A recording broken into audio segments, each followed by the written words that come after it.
Magandang umaga po sa inyong lahat. Alas 10:35 ng umaga dyan sa Pilipinas. Butas ang wetbox. Ay, Diyos ko po. Ano ba mga pinagbibigay niyong content dito? Anyway, mga kababayan, since po yan ang nakalatag na topic sa araw na ngayon, ituloy ho natin, mga bossing. Mag-reaction lang naman tayo eh. Kaya po kung kayo ay hindi pa nakasubscribe dito sa ating channel, dapat po pindutin nyo na po yung subscribe button. Hanggang ngayon natatawa ako. Pag pindutin nyo na po yung subscribe button upang sa ganon kayo po ay laging ino-notify ni YouTube pag nag-uumpisa na po ng ating talakayan, mga kababayan. At syempre ho, grabe kayo. 1 minute, 638 viewers agad. Pagka merong, nako, kayo talaga, nandiyan naman po sa ilalim ng pangalan ng Mark Ramos, nandiyan ho yung like button. Ano po gagawin nyo?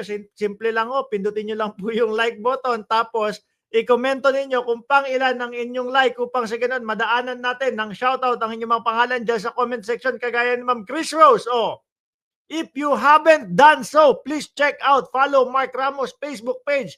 At nandiyan daw po yung link. Nandiyan din si Ma'am Fatima Bello, si Ma'am Chris Rose ulit, si Shiro Kansaki, sino pa nandiyan sa ilalim? Si Egay Santos, si Ruby Torres, si Joel Q ng Cereza Force, nandiyan din si Jorge Edralin, si Mark Estacador number 16, si Ma'am Delia Rosario ulit, sino pa nandiyan sa ilalim? Si Ronel Fernan, si Mac Juan, at Jose Wilson Almendras, si Pusakat, nandiyan din. Bunsek Isuru, sabi.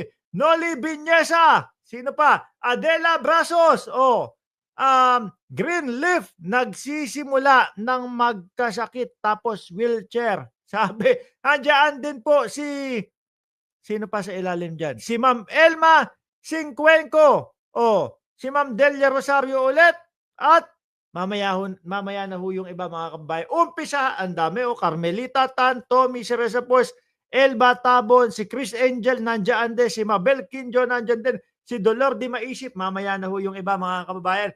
Ngayon mga bossing, alam niyo naman dito sa ating channel, umaabot po ng 1, 2, 3, 4, 5, 6, 7, 8, 8 ang topic natin sa araw na ito, mga kababayan. Umpisahan po muna natin doon sa makakapagpaganda ng inyong araw, mga kababayan. Ito kaya lang, hindi ko sinisigurado na magiging maganda din ang araw ng mga DDS ho dito, mga ay, sandali mamaya, hindi pa ito. Alisin ko nga muna, ano ba yan? Ba't si Jinggoy agad? Si Boss Jinggoy agad. Ito muna ho, mga kababayan, umpisahan natin dito. Hindi ko lang masisigurado kung lahat tayong mga Pilipino gaganda ang araw dito. Alam ko, yung mga sumusuporta sa gobyerno at sumusuporta kay Pangulong Bongbong Marcos, matutuwa ho, mga bossing. Bakit? Ito ang latest trust rating daw ho, mga kababayan. DZMM Radio Patrol sa 630, una sa balita, una sa public service. Latest trust rating, mga bossing, for top government officials as of September 2025 survey, mga boss. Source, RPMD Foundation. Nangunguna po, wala pong iba, mga kababayan, kundi si Pangulong Bongbong Marcos, mga bossing. Ayan 72% mga kababayan ng ating presidente. Tatanungin pa ba yan? Ipapaliwanag ko pa ba yan kung bakit ganyan? Syempre nakita nyo naman. Yung mga DDS lang naman ang Yung mga DDS lang ang hindi ho natin maintindihan, mga bossing. Paano ba naman ho? Diba, nakikita na nila ang Pangulo ang nangunguna sa pagbunyag nitong mga korupsyon sa ating bayan. Tapos, si Pangulo pa ang gustong patalsikin at patanggal ng mga DDS mga kababayan. Saan ka ba naman nakakita nung ganun? Di ba? Biruin mo. Si Pangulo ang naglabas nung mga top 15. Although hindi ho lahat yun. May kalokohan. Yung iba doon, meron. Yung iba doon, mga substandard. Yung ginagawa. Si Pangulo ang nagbunyag sa mamamayang Pilipino nung mga top 15 na laging may mga proyekto sa gobyerno. At yung iba doon, karamihan, no, mga bossing, hindi naman karamihan. Pero yung iba ho doon, mga kababayan, ay ano, may mga substandard, may mga ghost project. Di po ba? Kailangan pa bang i-memorize yan para sabihin na si Bongbong Marcos ang puno at pinagmumulan ng korupsyon sa Pilipinas? Alam ng mamamayang Pilipino yan. Hindi po kagaya nung dati na kakaunti lang po, mga kababayan, yung magiging source ng balita. Ngayon, social media, konting hugot mo ng cellphone mo, mapapanood mo si Mike Cervera. O, di ba, Boss Mike? Shout out kay Boss Mike. Puntahan nyo yung channel niya mamaya. Puntahan nyo yung channel niya at isubscribe nyo. Pagpunta nyo doon, sabihin nyo, shinout out ka ni Mark Ramos at pinapasubscribe ka namin. O, di ba? Mga kababayan, pagbukas mo, nandyan yung Big Five. Makikita mo kung ano yung mga katotohanan. Makikita mo yung mga binubukalkal ni Pangulong Bongbong Marcos, mga ghost project pinupuntahan mismo, mga pabahay na ipinangako, with swimming pool pa. Yung iniiyak nilang 20 pesos na bigas, ayan, nakalatag na din. Kaya tunganga na. Wala nang masabi. Di ba? Yung mga kamote na mga DDS, mga kababayan, wala na. Nakaganon na yung mga bibig. Bakit to? Ubus na eh. Ubus na yung sasabihin eh. Di ba? May rally daw ho sila. Anak ng tokwa, rally yan. Sa 21 daw ho. Pupunta ako dyan sa rally ninyo. Huwag kayong mag-alala. Magtitinda ako ng saklay. Magtitinda ako ng band-aid. Magtitinda ako ng wheelchair. Paano ang tatapang ng mga DDS? Pupunta daw doon, merong panghampas, merong mga molotov. Nang tinapa. Baka naman hindi totoo yung sinasabi ninyo. Baka pang ganun lang kayo. Taka.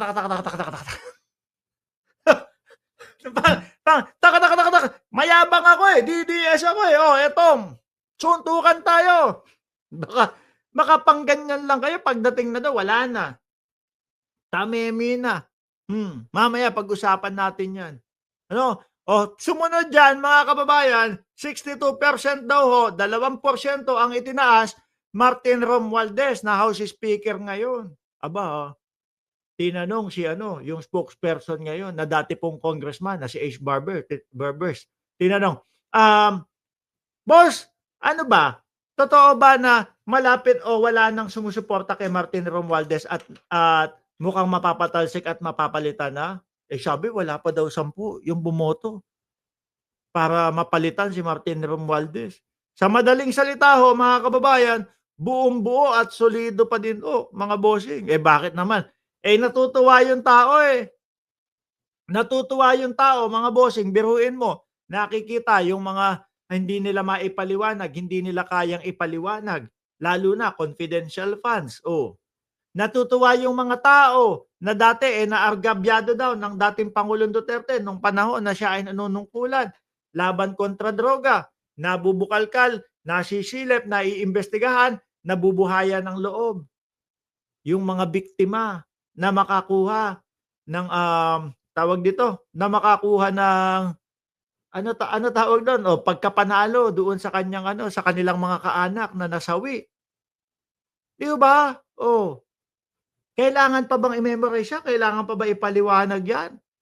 Siguro naman sa mga DDS, kahit ipaliwanag mo sa 10 beses ito, sasabihin lang sa inyo, basta, Duterte pa din kami, suled! Sabi ni Jesse Dignog Losada, si Sara, pahuli na rin, ghost, tanging upuan na lang. Roon ang pinapapwesto. Mamaya, may topic tayo dyan, Sir Jesse Losada. Ma'am Marites Musni, shout out po sa inyo. Sumunod sa ilalim ni Martin Romualdez, 58%, 1% ang ibinaba ni Vice President Sara Duterte. Ikaw ba naman? Di ba? Ikaw ba naman? Labas-masok ka sa bansa lang. Pagpasok, bring him home. Paglabas, bring him home. Paulit-ulit na lang ang ganun na makikita mo at maririnig mo sa kanila. Bring him home. Labas ng bansa, punta doon sa dahig. Bring him home. punta sa Pilipinas, bring him home. Punta sa saan ba sila ngayon? Japan naman yata yung target, bring him home.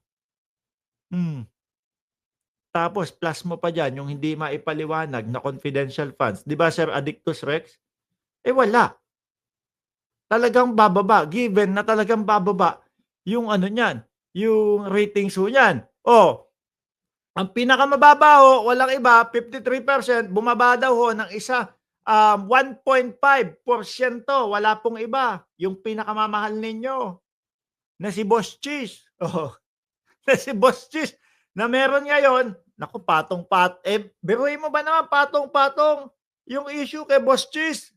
Ano ho, mga kababayan, insertion, 142 billion insertion daw. Ano pa? Oh, tapos meron pang, pagtanggap issue doon sa mga government contractor na donasyon para sa kanyang kampanya, eh, bawal daw ho yun. Ano pa? Forthwith ni Cheese, isa pa din ho yun, mga kababayan. Sabi ni Ken Jader, panis na ang keso. Lahat ho yan, mga bossing, 'no? Yan po yung mga dahilan kung bakit nagsisibabaan at kung bakit naman ang pangulo naman at yung House Speaker, eh, nagsisitaasan ng ho nung kanilang mga ratings. O forthwith, halos kulang na lang ho sa forthwith nila. Isa ako ni Chis para hindi mapag-usapan yung forthwith na yun, eh. Kadali-dali hong ipaliwanag kung tayo pong mamamayang Pilipino, maliwanag na maliwanag sa atin na, kailangan is agad-agad, eh. Pero kay Chis Escudero kasama nung mga senador dati, wala, ayaw pag-usapan. Siguro nga ho, mga kababayan, kaya bakit bumaliktad na yung ibang mga senador at bumoto po para maging Senate President si Tito Soto, dahil ho sa gano'n nagising sila, naku, ayaw ng mamamayang Pilipino ito, yung ganitong yung ganitong ginagawa natin. Ayaw ng mamamayang Pilipino yung ganito. 'Di ba yung tinatanong tayo, ano po, kumusta yung forthwith? Eh, iniiwasan natin. O ngayon, siguro nakapag-isip-isip, kakaayawan tayo ng mamamayang Pilipino nito. O sige, palitan na natin yung Senate President. Ayun nga po ang nangyari, 'di ba, Ma'am Maureen Rivera, sabi niya, "Morning Sir Mark, karekta." Yan yung dati nating ano, eh, tawagan, eh, 'di ba? Oh. Sabi ni Jcas, "Luxury lagi ang binibida ni Hart pero wala sa top 10 taxpayer na artista. Nepo wife daw, chis." Oh. Sabi yan ni Jcas, ha. Sabi naman po ni sino pa nandiyan sa ilalim, Champi Tuti, oh, dapat po sa senador at congressman na lang po yung mag-martial law po sana si PBBM. Naku, madami iiyak pero mas madami yung matutuwa diyan. Alam niyo ho kung bakit, mga kababayan? Eh, yung mga sumusuporta sa gobyerno, ultimo nga yata mga kakamping, eh, gusto nilang mag-martial law na lang si BBM. Bakit 'to? Eh, nakikita kasi doon sa mga DDS panay ano, panay, paninira, panay panggugulo, yung trip, oh. Kaya ho sila nagkakaganyan, mga kababayan, 'di ho ba? Oh, alisin na natin 'to. Since napag-usapan na natin yung gulo nila at yung kung ano-anong trip ho nila, mga bossing, o dumito ho tayo sa susunod nating topic. Ano po? Yung susunod ho nating topic, mga kababayan, ay patungkol po doon sa kanilang, gagawing rally o pinaplano nilang rally daw ho, mga kababayan. Naku po. O eto, unang-una, nasasama sa inyo sa rally ninyo is, sabi ready na daw, oh. Ready na daw siya. Oh, naka-mask na daw siya. Hindi kasi yan ho yata yung number 1 requirements nila doon sa kanilang rally. September 21, magkita-kita tayo. May rallying magaganap. Oh, doon tayo sa Luneta.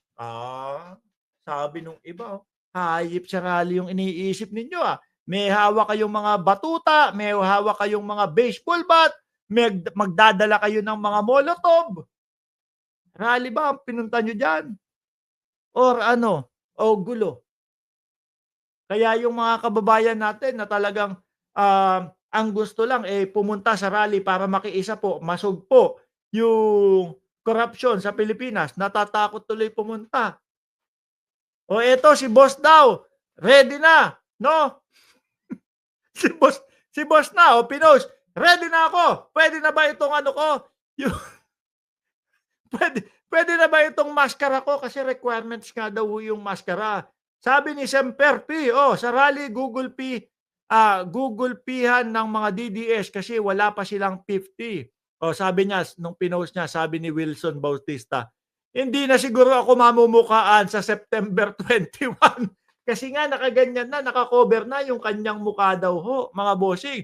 Hindi na siguro ako mamumukaan. Biruin mo ba naman? Sabi sabi ni Shiro Kansaki, amoy etits yung maskara. Sabi niya, hindi na siguro ako mamumukaan sa Setyembre 21. Kaya tara na daw mga DDS, magkalat na tayo ng EAT. Magkalat daw ng EAT mga DDS. No, sa Luneta, ipakita natin na marami tayong mga bobo at tanga. Sabi with matching DDS bobo. Magtatayo sila ng rally, yung mga ganyan-ganyan, mukhang wala pa silang nakukuhang permit. Sabi ng PNP, no permit, no rally. Paano yan? Di matutuloy. Kaya ngayon, pinaghahandaan kayo ng PNP. Kasi naman, mga kababayan, no, yung mga kasamahan nila, tingnan nyo yung mga post, ha. Ito. Yang nasa litrato na ho na yan, mga kababayan, hindi po DDS yan. Inaasar lang po yung mga DDS, mga bossing. Kasi may mga nalalaman pang pamaskara-maskara. May nalalaman pang ganun.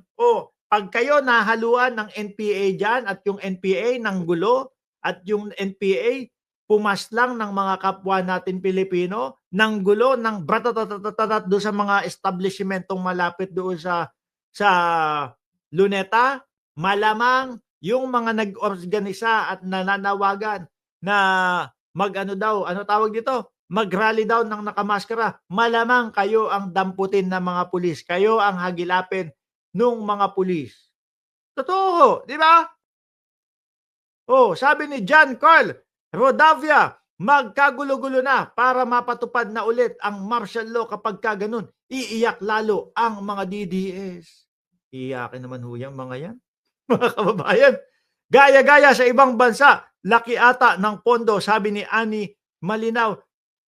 Gusto nilang gayahin yung sa Nepal, yun pong sa Bangladesh. Mga kababayan, mga bossing, yun, mahina na po ang otoridad ng mga yun. Sa atin po, buong-buo ang puwersa, PNP, NBI, mga militar, buong-buo po ang puwersa, mga kababayan. Bakit to? Kasi alam nila na tayong mamamayang Pilipino o majority ng mamamayang Pilipino hindi iniiwanan ng suporta sila. Nandiyan tayo sa kanila kasi alam natin na tama yung kanilang tinatahak at tama yung ginagawa nilang paggogobyerno. Pagka kayo papunta pa lang kayo, hindi ito sabi ko nga sa inyo, si Sir hindi DDS yan, inaasar lang si mga DDS kasi sabi niya DDS bobo, rally 2025. Kasi Wilson Bautista, sigurado ako supporter ng gobyerno ho ito, mga kababayan. No, pagka kayo papunta pa lang tapos nakita may mga baseball bat kayo, baka arestuhin pa kayo agad-agad Kasi alam ang pakay ninyo May mga molotov kayo, gagawin nyo sa bahay ninyo. No, magpupuyat pa kayo. Kuha tayo mga bote, pare. Mga bote ng soft drinks. Tapos lagyan natin ng gas, gasolina. Tapos lagyan natin ng mitya. Dalhin natin doon. Baka hindi nyo naman maipukol yan. Baka ang gawin nyo lang, pauwi, iuwi nyo din yan. Gawin nyo na lang gasera sa pag-uwi ninyo. Gawin yung gasera, nakatipid pa kayo sa kuryente. Diba? At least hindi pa kayo aasa doon sa pangako ni Marcoleta na kapag ka 2,000 pababa ang kuryente, libre na. Diba? Kesa dalhin nyo sa Luneta yan. Mayayari pa kayo. Sabi ni JCAS, possession of dangerous weapon, huli agad. Correct. Sila pa unang tatanungin kapag ka nakihalo sa kanila yung NPA. Bakit to, mga kababayan? Kasi siyempre, yan ang gustong-gusto ng mga NPA. Yung tipo bang hindi sila makikilala. 'Pag bumababa nga ho ng bundok ang mga NPA, mga bossing, talagang, hangga't maaari ayaw nilang makikilala sila. Eh, dito, may welga, lahat daw sila nakamaskara, 'di ba? Eh, sasabihin ng NPA, pagkakataon natin 'to na makapanggulo doon sa kapatagan. Makihalo tayo dito sa mga ito, 'di ba? Nanggulo talaga, o yari na. Hindi mo iisipin na may NPA kasi ang iisipin mo doon pa lang sa mga organizer, doon pa lang sa mga rapper na nung 5 buwan ang inirelease na mga music video, eh, pagtsotsongke, ayos, eh, 'no? Gaganon-ganon. Dudubi-dubi, oh, dudubi-dubi doon sa kanilang mga music video, oh, tapos biglang after ilang buwan, para sa bayan na daw ho, eh, di wow, hmm. Chochongki-chongki, siyempre makikita ho ng mga kabataan natin 'yun, 'di ba? Aba, cool ang cool pala nito 'no, mga sikat na mga rapper, 'di ba? Mga sikat na mga rapper, ang cool pala nito, oh, kami din, chonky din kami. Tapos biglang para sa bayan, baka naman pagpapapansin lang yung gusto niyo diyan, ano? Pagpapapansin lang. Mamaya madamay pa yung mga kapwa nating Pilipino na talagang ang hangarin lang, eh, makimarcha, makisali dahil, gusto nila ng payapang ano, tapos may mga gulo-gulo. Biruin mo mga bossing, oh, eto yung mga post nung mga ano, yung mga post nung mga nagpapasimula nitong mga gulo-gulo nito. Puwede ba magdala ng mga airsoft? Anak ng tinapa, rally airsoft? Ano yun? Mag-aano kayo, magtitirahan kayo diyan? Mangungulit lang kayo diyan. 'Di ba Sir Chris Angel at Henry Victorio, hindi ka late, kakaumpisa lang natin. Airsoft gun? Ano 'yan, sino babarilin mo diyan? Oh, puwede ba magdala ng mga airsoft gun sa protesta bukas o makukulong kami? Nagtanong pa, eh, makakapanakit 'yan. Ano ba talaga trip niyo, magprotesta or magpapansin lang? Sabi ni Sir Benj, "Uy, akala siguro ibon." Sabi ni Leonardo Estanislao, "Huhulihin mga 'yan kasi mga nakamaskara." Sabi dito, oh, ayan pa sabi, kung bakit daw ho magdadala ng airsoft, kaya nagtatanong sila, kasi daw may mga baril daw at batuta at riot shield yung mga kapulisan daw, eh, di kawawa naman tayo. Alam niyo ho, naaawa nga ho ako sa mga kapulisan natin. Bakit ho, mga bossing? Alisin ko ito, ha, alisin ko ito. Biruin mo yung video, oh, pinakita, wala akong video nun. May nakita akong video, yung mga pulis yung pinagbababato nila, yung mga rallyista ho, yung mga pulis, yung pinagbababato nila naka-shield, nakapanangga ho, mga kababayan. Binabato nila, nirarat-rat nila ng bato. Sabi ko, bakit? Yang mga pulis ba ang kalaban ninyo? Yang mga pulis ba yung mga magnanakaw sa bayan? Sumusweldo lang yan, eh. 'Di ba? Swelduhan ng gobyerno galing sa tax ng mamamayang Pilipino na ang kanilang trabaho ay ginagawa lang ho para mapanatili ang kapayapaan, tapos binabato nila yung ganyang kalalaking mga bato, kasi nakatakip ng riot shield, hindi sila pinapalagan ho.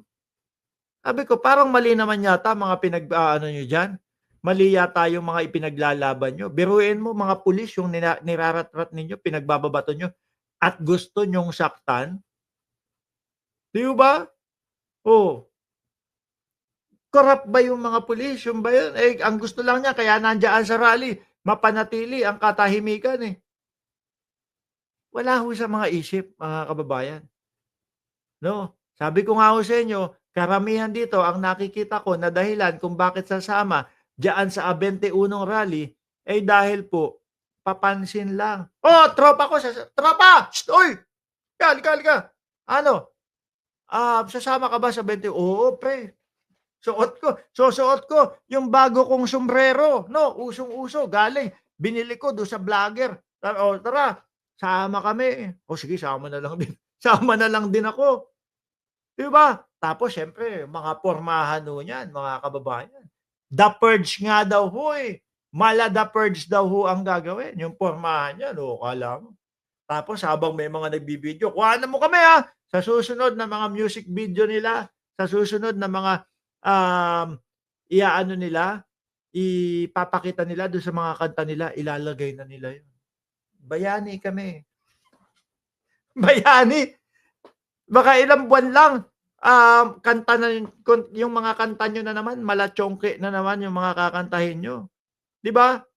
Oh, sabi ni John Carl Rodavia, September 21, 1972, nang ipinatupad ang martial law nung mga mag-rally, isinakto nila sa September 21 din. May iba akong naamoy, idol. Sabi ni Semperfi, dapat ang lusubin ng mga tao ay mga DDS na mga politiko. Pwede, no? Pero wag niyong gagawin 'yan, ha? Hangga't maaari, mapayapa. Mapayapa, no? Kung meron kayong mga reklamo, kung meron tayong mga hinaing, o kagaya na lang nito, yung mga simpleng pagbablog natin. Di ba? Pagtawag doon sa mga korap, pagtawag doon sa mga kailangan nating katukin na mga nandiyan sa gobyerno. O di ba mga kababayan, ganon? Hindi yung, punta kami doon. Ano dala mo pre? May mga baseball bat kami. Meron kaming mga ganito, ganyan. Nakamaskara kami. Hindi kami makikilala. Nandiyan na nga yung kaibigan natin, si Paulo Saison. Dati ka din naman, sabi ni Paulo Saison, sa akin to. Dati ka din naman, may ghost project. Hingi ng pera sa nanay mo noong nag-aaral ka pa, kahit wala namang project. Sino daw ho dito? Yung may mga ghost project nung panahon nang tayo ay nag-aaral. Kalimitan yan, mga high school na ho tayo eh. Di ba? Kalimitan ho, mga high school na ho tayo nung may mga ghost project tayo eh. Ako ginagawa ko dati yun. Pero ngayon, nakukonsensya na ako. Sabi ni Chicken, Pork Adobo, kakatakot, may nakita ko mga FB creator na kabataan, nag-uudyok sila ng gulo. Mag-mask daw, dapat. Sabi nila, di ho ba? Mga bossing, di mo ba? Rally ba talaga? Or, or panggugulo lang, pagpapasikat lang, mapansin lang.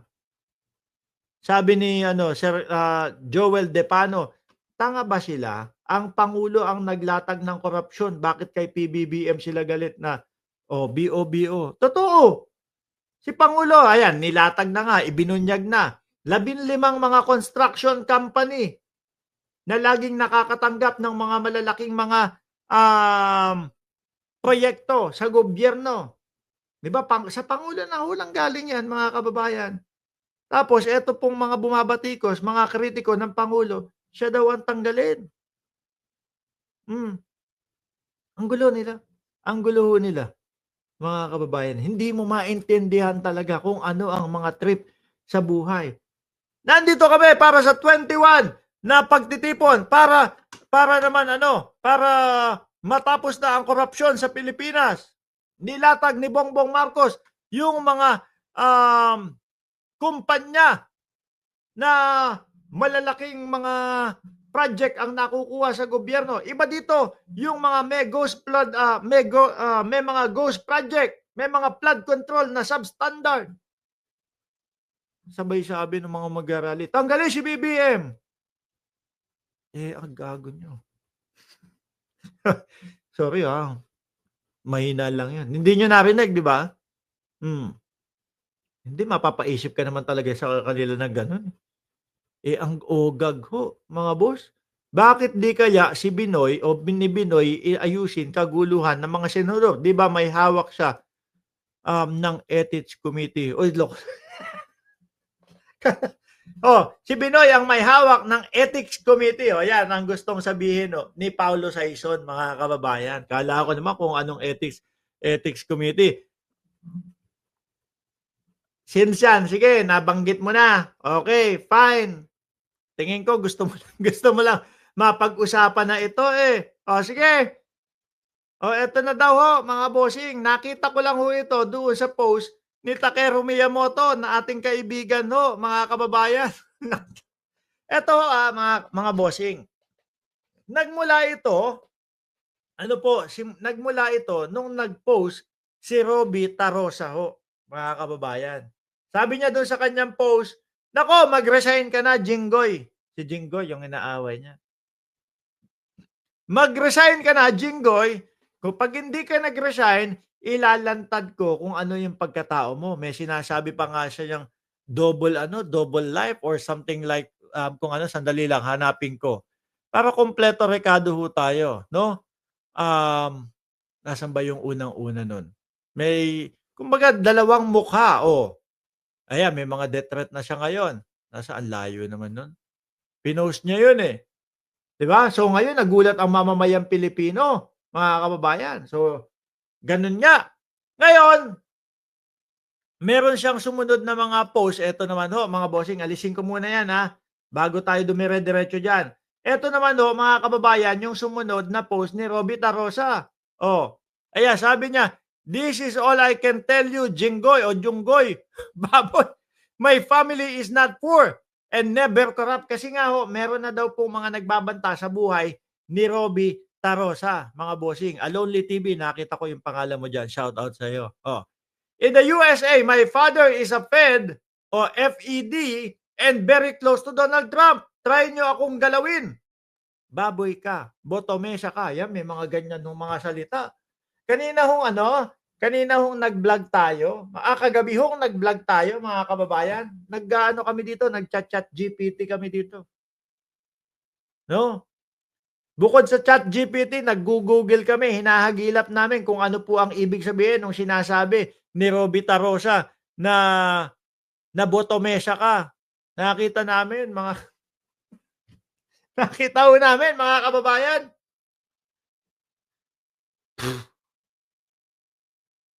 papasok daw po sa wet box. Nagpapapasok daw po sa wet box yung sinasabi ni Robby Tarosa na botomesa. Dagdag pa dito, "Try niyo akong galawin, baboy ka, botomesa, 'di naglilinis bago magpatira daw." Oo, ayan. Oo, ayan.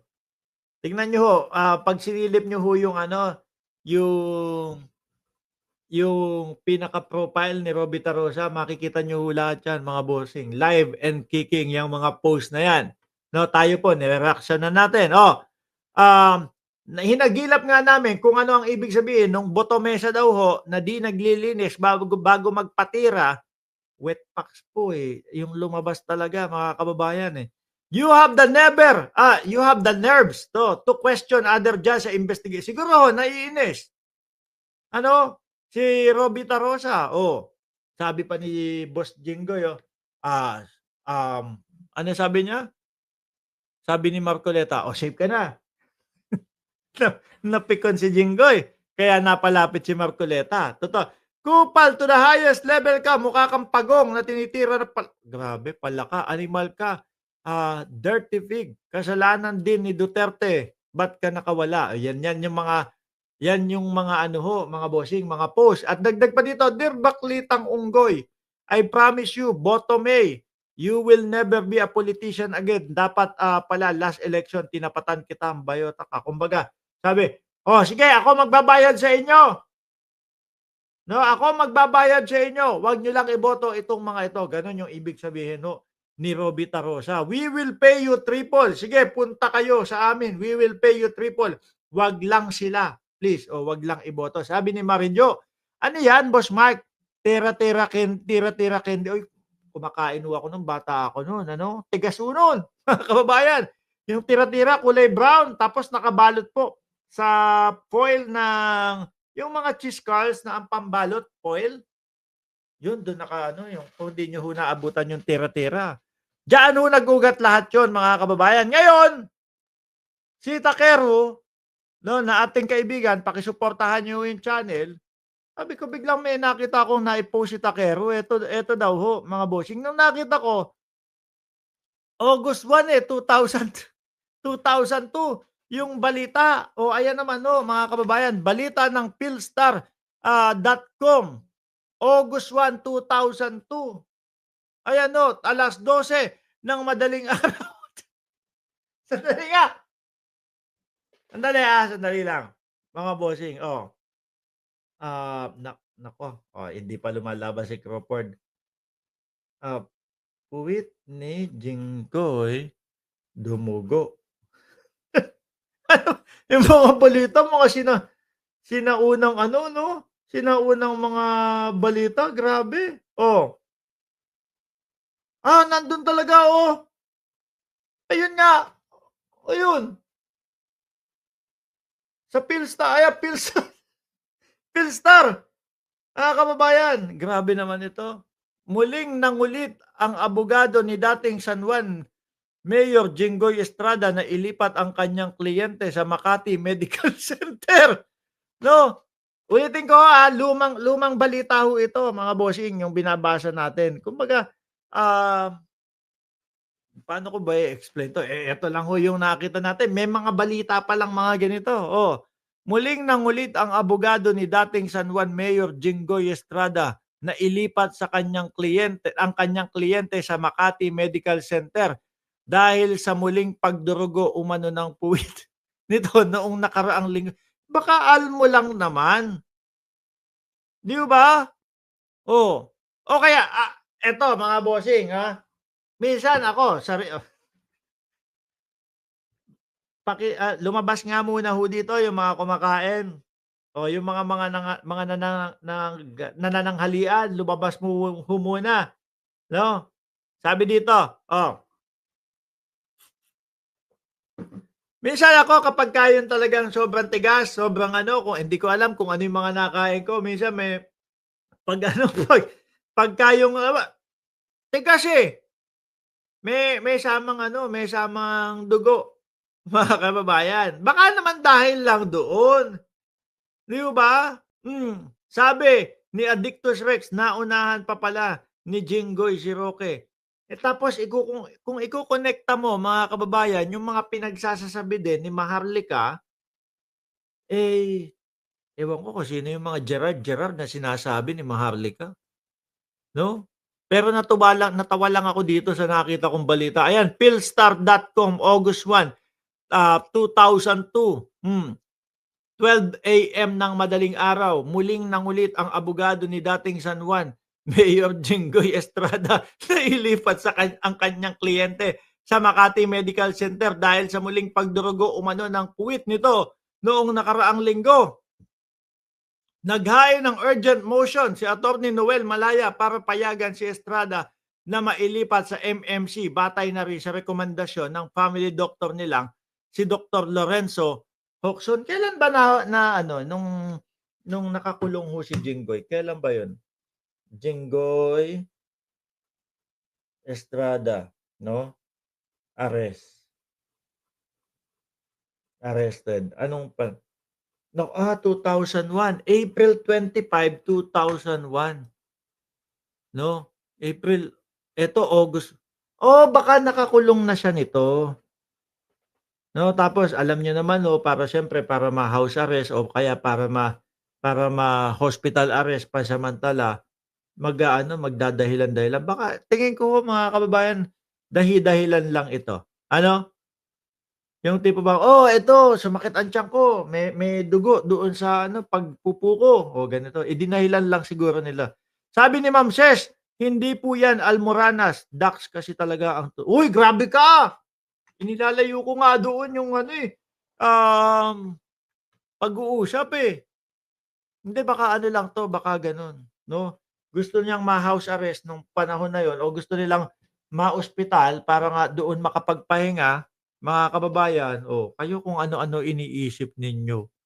Tapos, pansin ko sa inyo, mga nanonood diyan, mga diyan sa comment section, kapagka yung mga ganito, yung mga topic, ang bilis-bilis niyong mag-comment. Tuloy-tuloy yung mga komento ninyo, Yung iba meron kung sinasabi, may mga Gerard pang sinasabi diyan.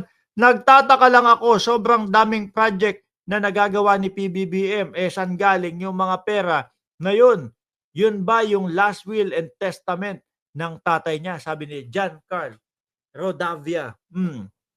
Hindi ko ho alam tungkol dun, Ang alam ko lang po talagang ginagampanan niya yung bilang isang presidente ng Pilipinas at kung ano yung mga kakulangan ng mga Pilipino. Yun lang po ang alam ko. Sabi ay si Deborah Reyes, bagong miyembro natin. Maraming salamat po.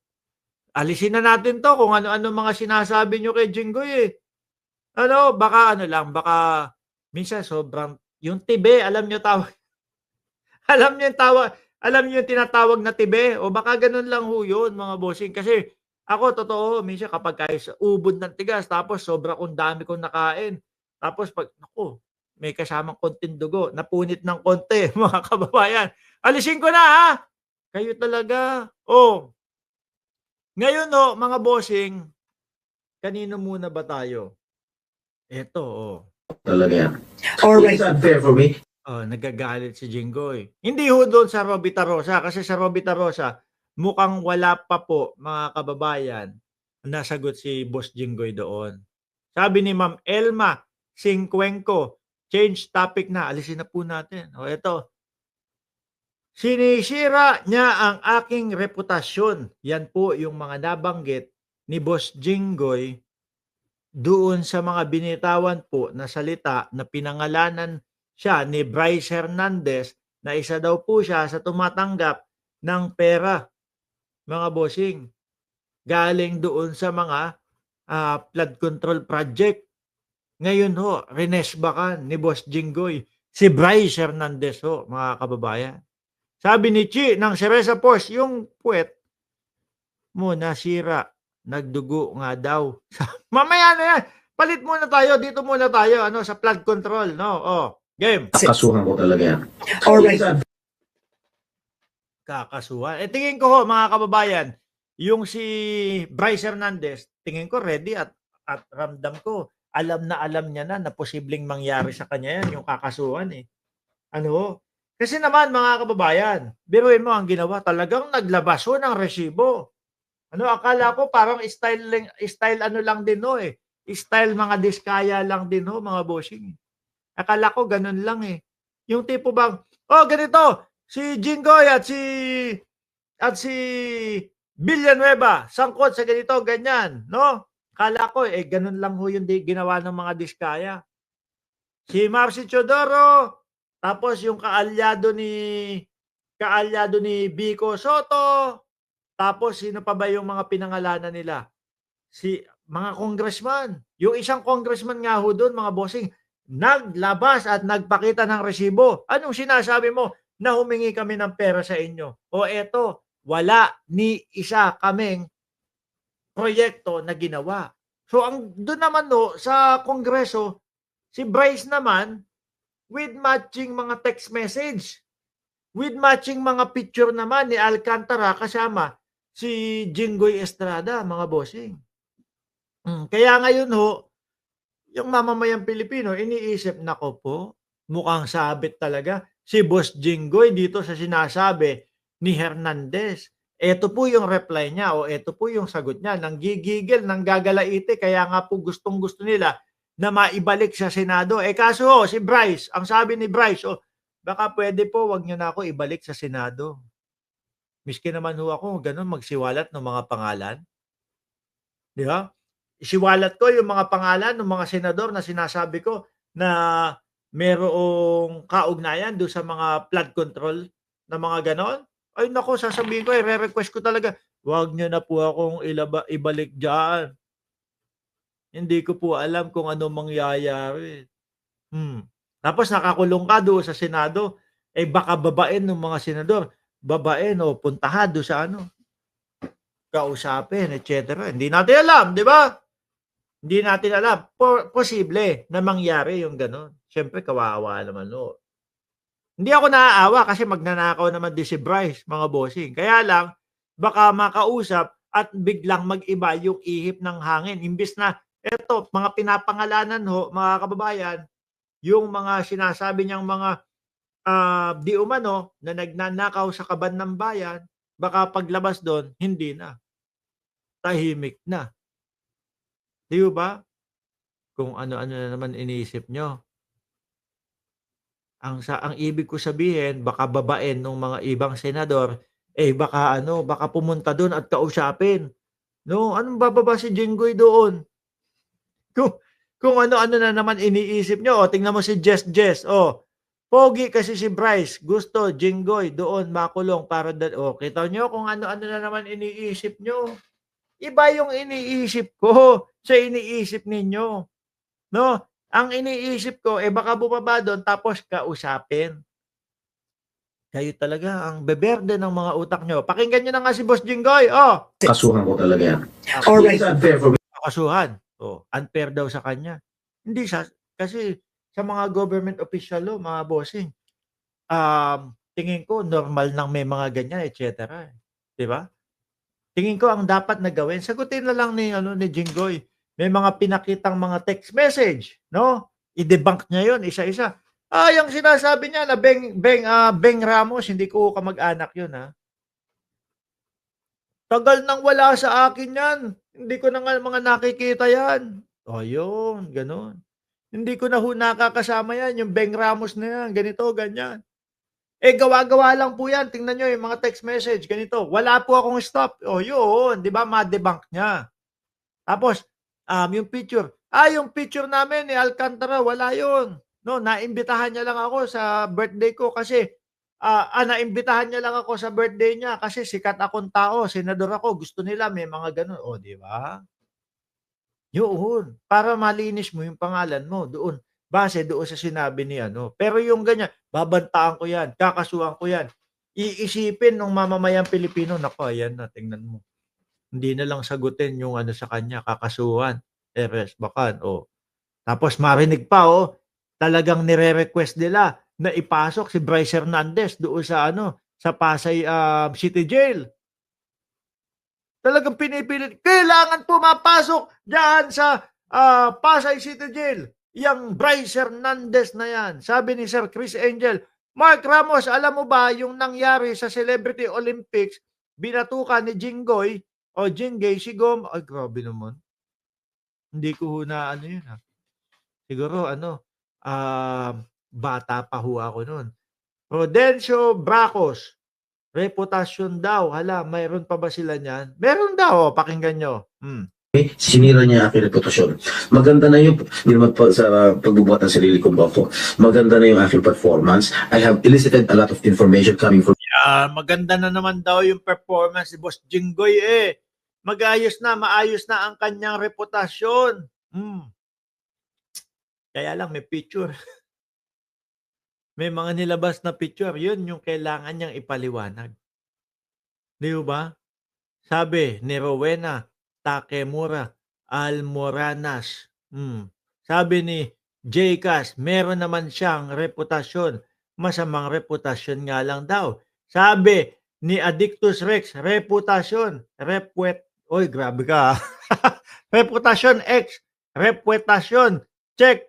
Grabe ka. My performance. Baka may twinkling.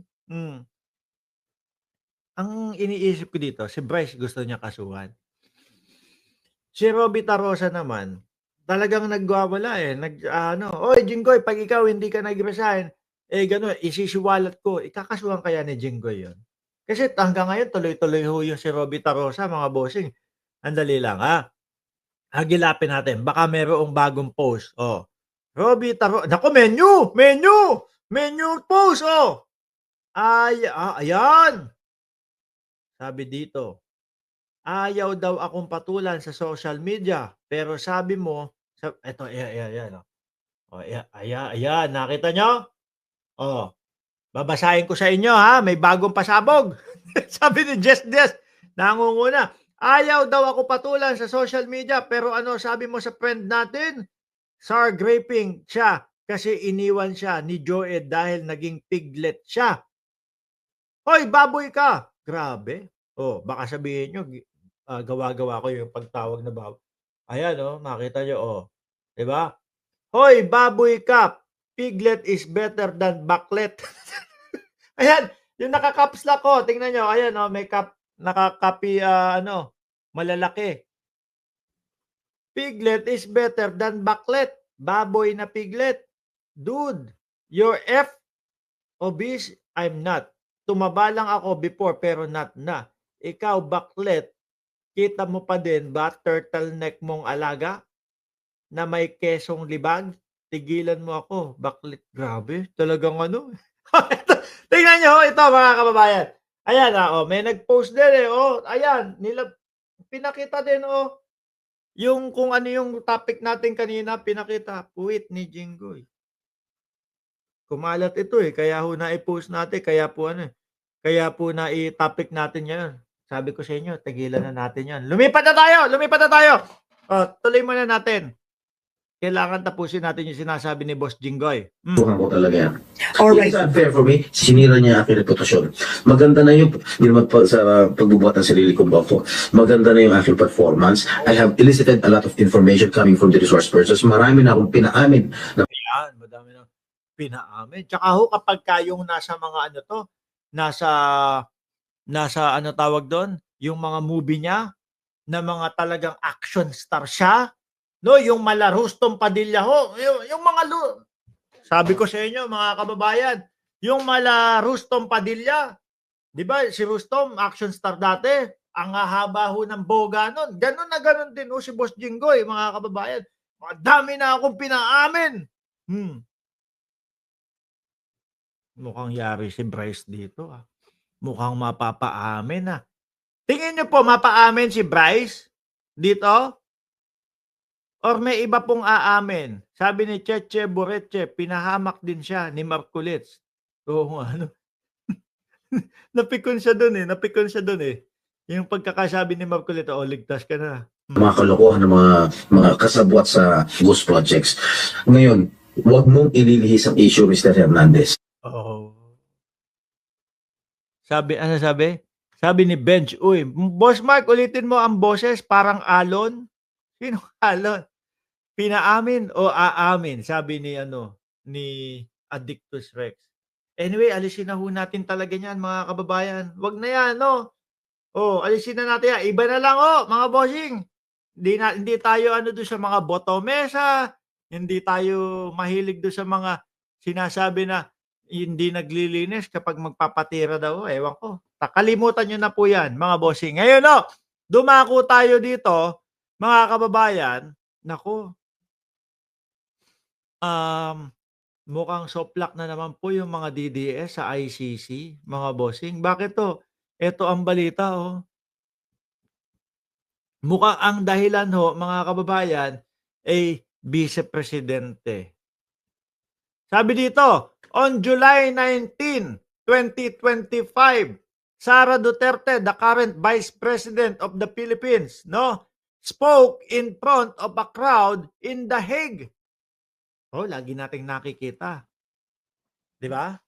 Lagi ho nating nakikita, mga bossing, si VP Sara. Ang gagawin ho niyan, magkukuha ng upuan, tapos tatayo doon sa upuan, tapos hahawak ng ganon. 'Di ba? Spoke in front of the crowd in The Hague and was interviewed afterwards. During this event, she repeated the claim that Mr. Duterte, yung kanyang ama, was kidnapped by the Lagi nilang sinasabi yan.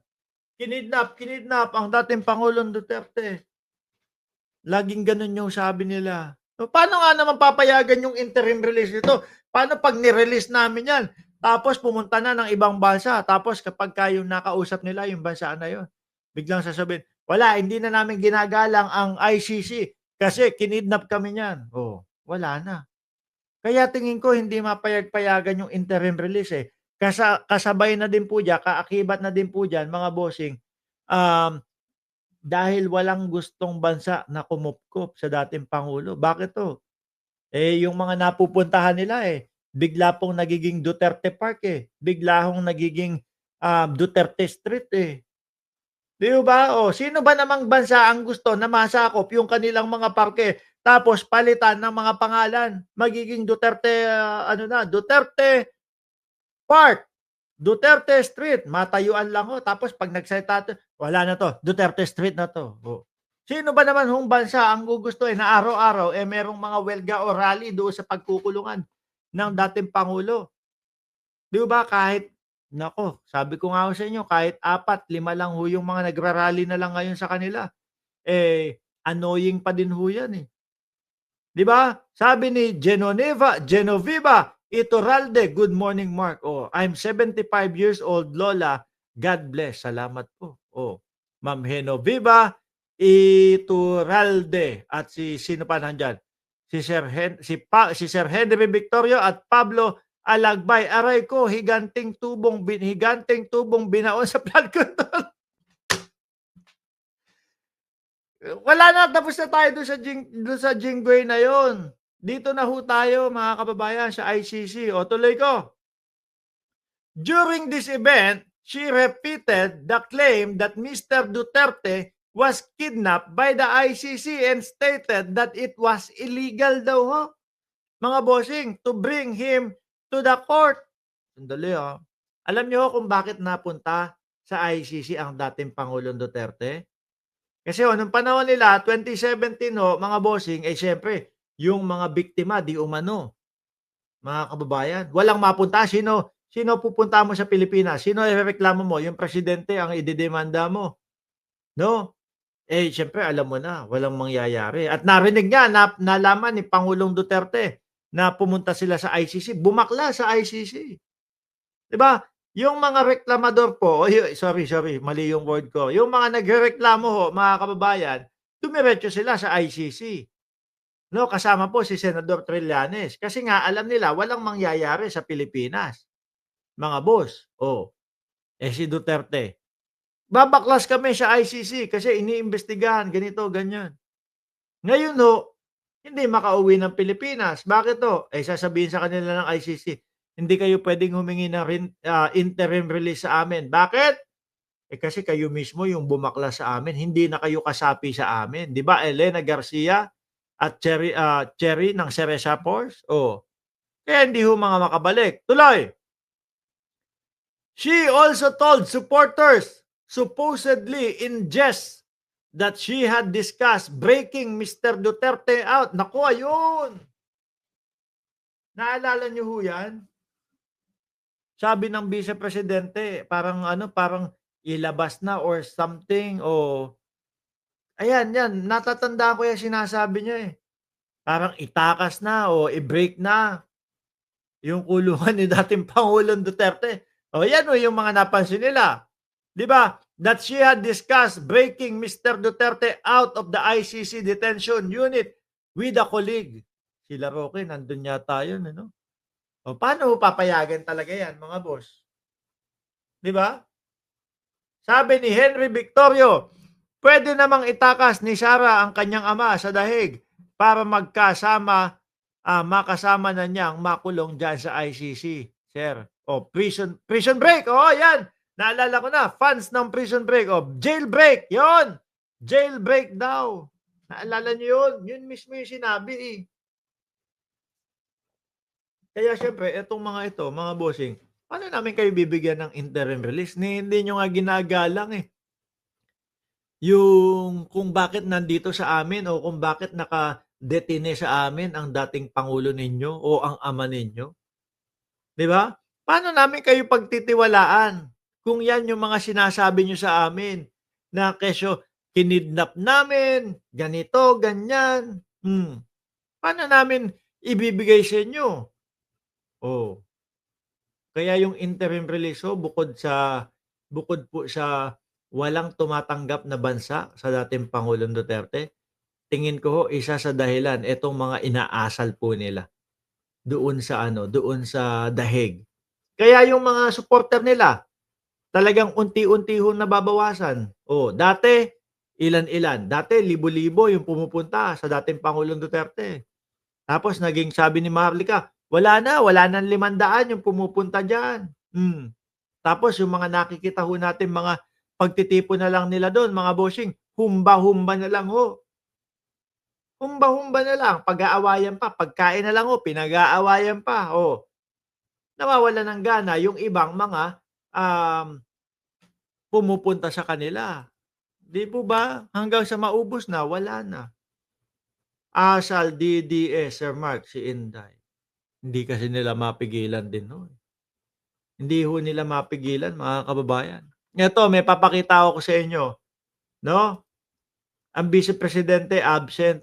Hindi naman daw no show. Hindi totoong no show daw ang Vice Presidente doon po sa paghigi ng budget. Kaya lang ang nakita ko dito, ito, walang laman ho talaga. Pero babasahin ko pa din ho sa inyo. Sabi ho dito, mga kababayan, sa 21, magkikita-kita na daw po sila. Hindi, wala dito yun. Sa 21, magkikita-kita sila. May mga dalang mga baseball, may mga dalang molotov. Oh. Sabi, mga kababayan, hindi totoong no-show si Vice Presidente o yung mga delegates niya. Itinanggi ng Office of the Vice President na hindi nila sinipot ang budget hearing para sa OBP. Kaya ito ipinagpaliban ito sa susunod na linggo, postpone na, tas inilipat na lang sa susunod. Dapat kapag hihingi kayo ng budget, yung pag-uusapan yung budget ninyo, may papaliwanag nyo ng maayos. Diba?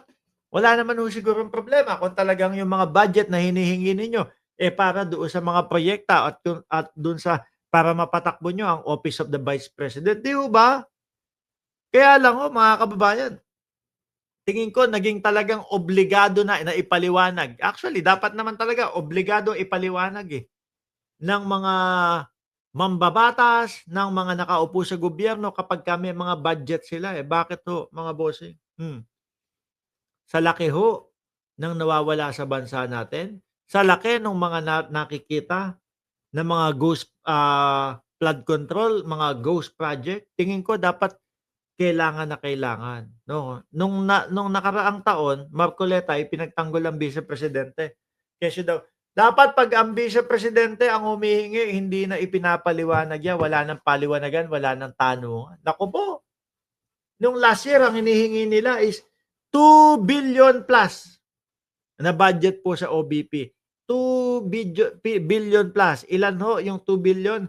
Yung first 1 billion, kailangan mo magkaroon ng 999 million. Ganun ho, kalaki. So, ibig sabihin, kailangan dalawang beses mong malagpasan ng 999 million ho, mga kababayan. Ang isang kotse, ang isang Fortuner, 2 million lang. O, ganon. Diba? So, laki. Yung mga ibang vice presidente, yung kanilang mga pondo, budget, 700 to 730 million lang ho. Ibig sabihin, dalawang beses mahigit o lagpas dalawang beses yung kanilang hinihingi. Kaya naman po, doon sa House of Representatives dati ho, mga kababayan, is talagang inaalam nila kung saan gagamitin itong 2 bilyon.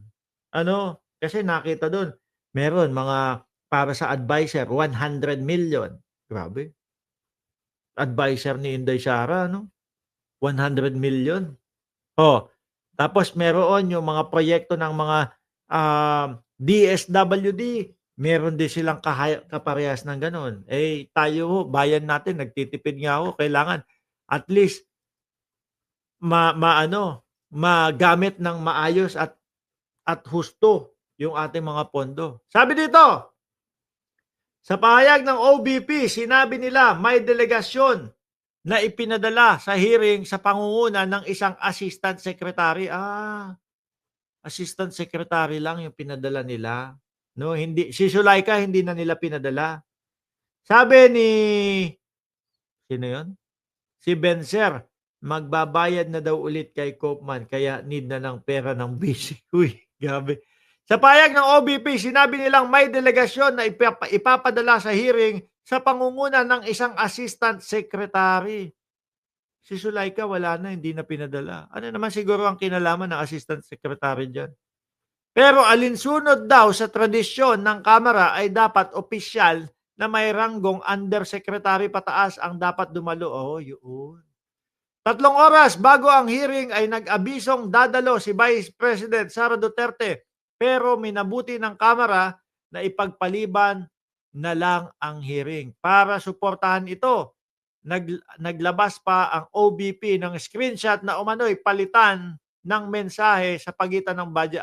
Yan, may resibo sila. Eto yata. Nako, eto. Sabi dito, sino kaya ito? Sandali, may mas malinaw ang kopya niyan. Oh, wala si Sarah. May mas malinaw akong kopya dun, eh. Ito. Sa Republic of the Philippines, Office of the Vice President, sabi, can you call me super urgent now? If cause, sukay ka. Sino sukay ka? Sulaika. If cause Sulaika cannot come, don't expect smooth hearing. No, we need Sulaika Lopez at the very least. And why are you not responding to my calls? We need USEC level. Oh, ito yung kausap nila nila Sara. Tama ba? We need USEC level. Defer muna to further notice. Diffuse muna natin situation. We need USEC level. Kailangan ganun kataas yung yung a-attend. USEC level kasi to attend man lamang. Very sorry. I need cause Lopez sana pero late na advice ko na committee very. Sabi kung si Sara she is sick but even she is not sick, I will not let her si Sulaika hindi papayagan. I will attend in her stead. Ayaw na siguro na maipit kagaya nung dati sa mga tanungan si Sulaika ng ating Vice Presidente. Sabi ni Adela Brasos, tapos na po akong kumain. Tutuloy na po namin yung yung kay Jinggoy daw. Yung botomesang sinasabi. Tuloy na ba natin? Tapos na daw kumain si si Adela Brasos Salamat kaayo Vice. Papadala sila yung yung assistant secretary lang. Sabi gusto si Sulaika. Para nga naman mas maipantindi lahat-lahat mga bossing. Kung ganun kasimple lang ay papadala mo, maliit na tao nga lang yan. Baka hindi pa ma-explain lahat. Baka ang mangyari mga kababayan is yung tipong wala lang. Puro, hindi ko po alam to, Your Honor. Hindi ko po alam to, Your Honor. Pasensya na po, Your Honor. Sila po yung nakakalam. Ganun lang mangyayari. Sa susunod na linggo naman daw mga bossing itutuloy. Ito mga bossing, yung susunod nating topic, ito po ay tungkol doon sa flood control. No? Sabi ni Shiro Kansaki, Mark, may comment si Addictus Rex. Ano comment ni Addictus Rex? Ay, Chang, shoutout sa iyo. Bossing Mark, breaking news. Ano yan Hindi ko naman mako-comment yung hindi ko naman makikita yun Kasi link yung pinasa ni Addictus Rex, di ko mabubuksan. Ito ang nagdetalye kung yung sa mga flood control mga bossing. At dito may sinasabi, binubuko si yung mga diskaya, mga kababayan, kung magkano talaga ang kita nila. Hindi daw totoo yung 2 to 3% lang ang nakukuha nila. At pagka maganda daw yung proyekto, ibigay daw kay congressman. At may ibinuko pa dito, abangan nyo mga kababayan. Kaya pala, willing-willing yung mga congressman daw No? Kaya pala, willing-willing yung mga congressman daw mga bossing, na sa diskaya pumunta, ay may pa-advance daw. Pakinggan nyo Sa pag-amin ng mga diskaya sa umano'y sabwata nila kasama ng mga mambabatas, isang kontraktor na dating nakatrabaho ng mga diskaya ang nagdetalye kung paano ito nangyayari. Ayan. Sabi ni Ai Chang, sinungaling naman yung mag-asawa na yan. May crocodile sa ilalim. Tumanggi siyang magpakita sa kamera at makilala sa takot para sa seguridad ng kanyang pamilya. Pero nung nakita mga maleta nila ron sa office nila, talagang nakalinyang mga maleta. Grabe, mga maleta. Ano daw ang laman ng mga nakalinyang maleta na yon? Hand carry maleta na yun daw ang Hand carry. Hindi, ito kasing itong kwarto na pinagbablagan ko mga bossing. May kama dito sa gilid. Tapos namin to, storage namin to Tapos ilang maleta. Hindi ko mapakita layo Ibig sabihin, mga 2 ruler ang taas, mga ganyan. 2 ruler ang taas, yung binabanggit na maleta, pang hand carry, tapos ganyan kalapad. Tapos ganyan kakapal. Puno daw ng pera yun. lagayan ng pera para sa mga congressman. Maximum daw nun Para sa mga congressman. Biruin mo. Ako, mga bossing, nakahawak na po ako ng 1 million No, natagi 1,000. 1, 2, 3, 4, 5. Siguro dalawang ganyan ho. 1, 2, hindi. Manipis, 1, 2, 3. Siguro ang 500,000 ho, ganyan. No? Ang 1 million, mga ganyan. So, isang side lang yon. 1, 2, kaya umabot ng 20 milyones ang pwedeng ilaman o higit pa mga 30 milyones ang ilaman doon sa maleta na yun. 100 million. Ang sabi pa nga niya sa akin, magpakilala ka sa akin ng kung meron ka sa akin. May ganun pa. Sabi daw ho ng mga diskaya yun mga bossing. Gusto niyang makuha. Pakilala ng congressman para nga naman, kung bigyan mo kami ng project dyan sa lugar ninyo. Kami ang bahalang titira, kami ang bahalang gagawa, no? Tapos, sabi din nito, may paunang bayad eh. May paunang bayad, no? Para sila, nako, grabe talaga. Lahat yung yung mga projects ng congressman. Ayon kay Bobby, ang ganitong transaksyon nagsisimulaan niya hindi sa pagbuo ng budget, Hindi pa sa pagbuo, kundi sa pero sa panahon pa lang ng pangangampanya at nako, ito, kukonek ko ito. Doon sa mga politiko na tumatanggap ng mga donasyon galing doon sa mga construction company. halalan. Once na nagbigay Halalan pa lang. Sabi ko sa inyo, ganyan eh. No? Style. Sige, pupondohan ko yung kandidatura mo. Ako bahala doon sa 30 million na kandidatura mo. No? Tumakbo ka. No? Hanggang sa manalo ka. Nagsisimulaan niya hindi sa pagbuo ng budget, pero sa panahon pa lang ng pangangampanya at halalan. once na nagbigay ka na sa, parang namuhunan ka na ron eh. Oo.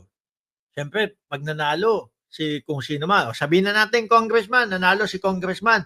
Kung ba naman yan, ako namuhunan doon sa iyong kandidatura. Tapos, wala man lang kami makuha diyan sa distrito mo na proyekto. Siyempre, si Kong, mahihiya. Ako, ito nga yung dahilan kung bakit ako nandito sa posisyon. Nag-abot sa akin to, nag-donate sa akin to. Sige po, ma'am. Ako bahala sa project sa inyo. Sa election eh. Yung campaign donation mo ron eh, yun yung puhunan mo eh. Ang ibibigay sa'yo nung binigyan mo is project. Assured meron kang project. At yung project mo protektado. Di ba? Protektado. Eto na, sila na ang panalo sa bidding. Tapos, siyampa yung kanilang kumpanya, di ba? Sabi ni Elenita Capistrano, diskaya po mismo iyan. Hindi si Bitoy po. Nice po, sabi. Kasi ginagaya ni Bitoy, no? Pero bakit nga ba sa listahan ng flood control programs mula Jim Ratatouille. Shout out, boss. Chief Amo, sir. Shout out sa iyo, boss. 2022 hanggang 2025, ang mga diskaya ang may pinakamaraming proyekto. Paliwanag ni Bobby, maraming suki ang mag-asawa sa Kongreso dahil nagbibigay umano sila ng paunang bayad sa mga politiko. Yan. Ako talagang naniniwala may mga congressman, mga bossing, na nadali ho dito, mga kababayan, no? At meron ding mga senador, mga kababayan, nadali din ho dito. Naniniwala ho ako doon sa mga naririnig natin, doon sa mga nagsisiwalat Bakit daw ho? Mas namayagpag sila sa mga congressman dahil nga daw po may paunang bayad na. Bago pa mai-award ang mga proyekto, sinigundahan ito ng ibang mga kontraktor na nakausap ng ABS-CBN News pero tumangging magpa-interview. Kaya siya favorite ng Sabi nga niya sa akin, kaya ang lakas niya sa sa Kong. Kasi advance siya magbigay. Advance. Kumbaga, hindi pa na-award sa kanila. Meron ito para sa iyo na. Nok na putek na yan. Tatanggihan mo pa ba yun? Pipili ka pa ba ng ibang gagawa ng proyekto na yun? Di sa kanila na. Di ba? Palakihan ng komisyon. Basta maganda yung bigay mo kay Kong, susunod may project ulit. So, hindi na yung ganda ng project. Wala nang quality. Wala nang konsensya pinag-uusapan yan. Totoo, wala na. No? Meron magagaling, mura. Ang gusto makatulong sa bayan, kumita lang ng konti, hindi yung sobra-sobra. Hindi ka. sila kukunin ko. Eh, napaunahang bayad na kami. Base po sa kanya, di ba? Ay, nasan? Nawala na ako. Nawala si Mark Ramos. O, ayan. Nagbalik ko tayo, mga bossing. O. Pera na lahat yan.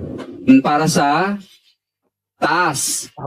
Ayon sa mga diskaya, matapos nilang manalo sa bidding, may mga opisyal na humingi at kumuha ng hindi bababa sa 10 hanggang 25% sa kanila para matuloy ang kontrata. Oo, yun. 10 hanggang 25. Ang laki, ano?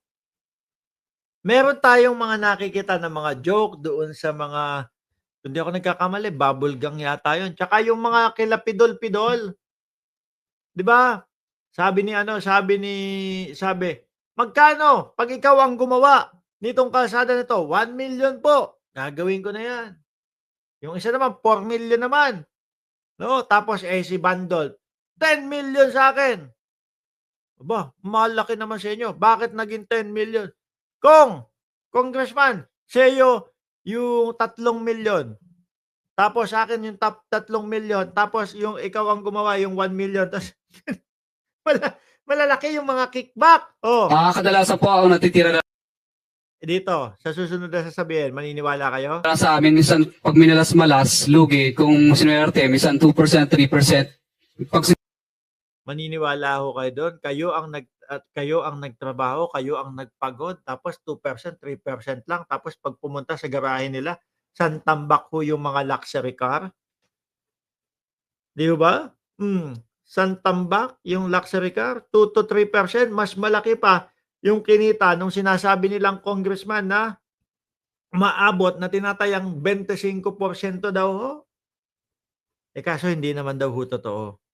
Mark, yung Nino ba topic mo, sabi ni Ricky Kapilayan, Mark, yung Nino ba, lokohin mo, lelang mong panot, sabi Diskaya. Wala nang kinita, sinungaling. sinuwerte pa, 5%. Bagay na pinabulaanan ng dating kontraktor na nakatrabaho ng mga diskaya. Based dun sa usap namin, sa 83.5, ang mapupunta sa kanya 20 million. So, hindi totoo 3%. Mga 25%. Mga 25%. Actually, yung 25% na mapupunta sa kanila, biruin mo sila, contractor, sila naman ang kikilos, tapos maayos naman nilang gagawin. Kung maayos, 25%. Okay lang yun. Mga bossing, ganyan naman yung mga tubo-tubo di ba? Siyempre, para kumita ka. Kaya lang, yung sasabihin mo pang 2 to 3% lang ang kinikita namin. Halata ng mamamayang Pilipino yon. Hindi pa namin Ibang-iba at saliwaho doon sa mga pinapakita nila na mga ari-arian nila. alam kung yung sinasabi niyang 40 million kay Kong, talagang kay Kong. Ayon naman sa isa pang nasa construction industry, isa pang modus ng mga malalaking kontraktor ay ang pagtitipid sa mga materyales. Yan. Yung mga bakal na ganyang katataba, no, ganyang kalalaki, ganun lang daw, parang alambre na lang daw ako ipapalit para mas mura yung mga proyekto. Sabi, Bing Budyaw, baka Mark, iyang balitang iyan dahil noon nakulungan siya, baka nabinyagan siya sa cellmate niya. No, sabi, kay Jinggoy na naman, kayo talaga ayaw yung tantanan yun. Mamaya na yun, bukas na ulit yun, no? Nakatrabaho din ni Joey ang mga diskaya dati. Sabi nila, sa settlement may problema. Mag-picture lang tayo ng dalawa na ibabaw na 6 meter. Yun ang paputulong Dapat ang ibabaon 6 meters. Pero daw, ang sabi nung contractor, na natin sa 3. Sabi gagawin lang 3. Ibabaon yun. Hindi. Ang gagawin daw, mga bossing, 6 meters, yung 2 piraso ibabaon ng 6 meter tapos saka pipicturan. The rest is 3 meters na lang, puputulin na lang. Sabi ni Gerson Canlas, good day idol, live mo pala ito. tika po, yung po ang pinaka-pundasyon ng project. Hindi po maaari naputulin yun. Kung Hindi matitibag agad yun. Mababaw lang yung pundasyon no? Tipid sa materyales, sabi ni Alicia Doran. habaan pa natin kasi malakas po ang tubig yan. Doon na po yun. Doon po na natigil yung usapan. Nung tinatanong ko na po na napakadelikado, wala daw problema kasi yung DP naman daw may basbas na. At saka ng mambabatas sa lugar. So, hindi talaga pinakinggan si engineer. Ang kailangan is makatipid doon sa mga materyales. Nantokwa talaga. Anyway, mga kababayan, nakita niyo po yung mata ko, mapungay na ho at antok na din ho, mga bossing. Ganap na alas 10:55 dito sa aming lugar. Matutulog na ho ako. Magpapaalam na din po ako sa inyo. Maraming salamat sa 1,600 viewers na kanina 1,800 viewers tayo. Magkita-kita po tayong muli mamayang gabi po, alas 8 ng gabi diyan sa Pilipinas. Mga boss, Chip Amo, sir, maraming salamat and God bless po sa ating